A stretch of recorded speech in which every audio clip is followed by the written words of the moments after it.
გიგავალიანის საქმეზე დაკავებულთა სასჯელის ზომა ცნობილია. გადაწყვეტილება ცოტა ხნის წინ გამოცხადდა. პროცესები დახურული იყო, დღევანდელი სხდომა კი მოსამართლემ გახსნა და როგორც ბრალდებულებს, ისე საზოგადოებას მიმართა. ბრალი არასრულწლოვანთა ნაწილს ჯგუფურად ჯანმრთელობის განზრახ მძიმე დაზიანებისთვის ჰქონდა წარდგენილი, რასაც გარდაცვალება მოჰყვა ნაწილის შემთხვევაში ამას ემატებოდა ჯგუფური ძალადობის ორგანიზება და მასში მონაწილეობაც. მარიამ ქართველიშვილი გვერდება სასამართლოდან.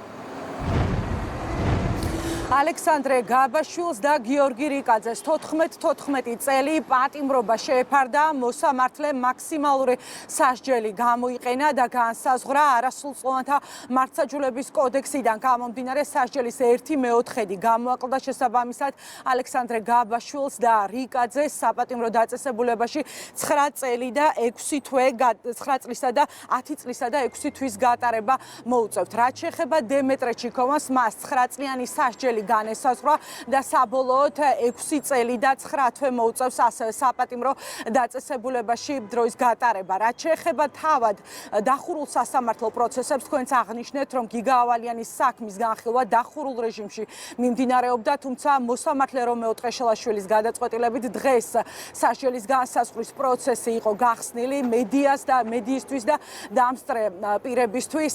რომეო ტყეშელაშვილმა ვიდრე სასჯელის ზომა გამოაცხადა, მან მიმართა და განცხადება გააკეთა საკუთარ მიგნებებთან დაკავშირებითაც ისაუბრა და თქვა, რომ მთელი პროცესის განმავლობაში ის აკვირდებოდა ბრალდებულებს და ვერც ერთ ეტაპზე ვერ მოისმინა ბრალდებულებისგან სინანული იმის შესახებ, რომ გარდაცვლილი იყო ახალგაზრდა მასწავლებელი გიგაავალიანი. რომეო ტყეშელაშვილმა ასევე ისაუბრა სიძულვილის ენაზე და მოუწოდა სიძულვილის ენის გამოყენების მსურველებს, რომ თავი შეიკავონ და უარი თქვან სიძულვილის ენაზე.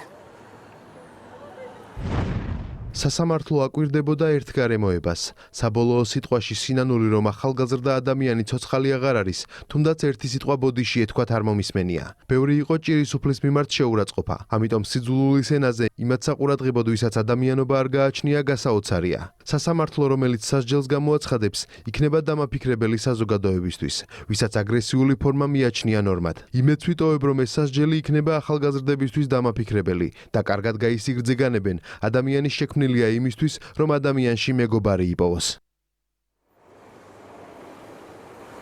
მსჯავრდებულთა ოჯახის წევრებმა და ადვოკატებმა საქალაქო სასამართლო ისე დატოვეს, რომ მედიასთან საკუთარი პოზიციის და შეფასების შესახებ არაფერი უთქვამთ. რაც შეეხება სახელმწიფო ბრალდებას, პროკურორი ამბობს, რომ როგორც გამამტყუნებელი განაჩენი, ასევე განსაზღვრული უმკაცრესი სასჯელი არის სწორედ პროკურატურის დამსახურება, რადგან როგორც პროკურორი ამბობს, საქმეზე მოპოვებული იქნა უტყუარი და პირდაპირ მტკიცებულებები, რომლებიც ადასტურებდნენ, რომ ბრალდებულებმა ჯგუფურად იძალადეს გიგაავალიანზე სადეს მტკიცებულებების განადგურება და ასევე ის უმწვევ მდგომარეობაში, როგორც თქვენს მიატოვეს.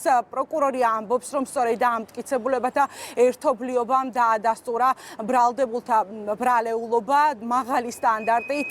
რაც შეეხება დაზარალებულებს, დღეს გიგაავალიანის დედა და ძმა ესწრებოდნენ სასჯელის განსაზღვრის პროცესს და გიგაავალიანის დედა ამბობს, რომ მისთვის დღეს მნიშვნელოვანი იყო სასჯელის მოსმენის მიღმა, იმ განცხადების მოსმენა, რაც მოსამართლე რომეო ტყეშელაშვილმა სხდომის დარბაზში გააკეთა. რა თქმა უნდა, შინაგანი მოლოდინი მქონდა მაქსიმალური სახდენის. ჩემთვის უფრო მნიშვნელოვანი იყო ბოლო ნაწილი, სადაც მან ისაუბრა გიგაავალიანის სისპეტაკეზე. ხო, მე მართლა სპეტაკიშვილი მომიკლეს. პროკურატურამ სწორად და სრულად მიაწოდა ინფორმაცია სასამართლოს. სასამართლომაც ზუსტად ყველაფერი შეისწავლა, გაიაზრა. სასამართლოს გადაწყვეტილება, კონკრეტულად ამ მოსამართლის გადაწყვეტილება, ეს არ იყო მხოლოდ ციფრების გამოცხადება დღევანდელ სასამართლოს სხდომაზე, ეს იყო მისი ღირსეული არა მხოლოდ გადაწყვეტილება, არამედ ღრმა სამართლებრივი, სოციალური და მორალური შეფასებები რიგ საკითხებთან დაკავშირებით. ეს არის, ასე ვთქვათ, სამაგალითო გადაწყვეტილება, რომელიც სასჯელის დასაბუთების კუთხით იმდენად მნიშვნელოვანი და ღრმააზროვანია, რომ დარწმუნებული ვარ, სამაგალითოდ იქცევა ქართული მართლმსაჯულების სისტემაში. მადლობა გადაწყვეტილებისთვის ამ კონკრეტულ მოსამართლეს. გიგა ავალიანის რეზონანსული საქმის მთავარი ეპიზოდის განხილვა პირველ ინსტანციაში დასრულებულია.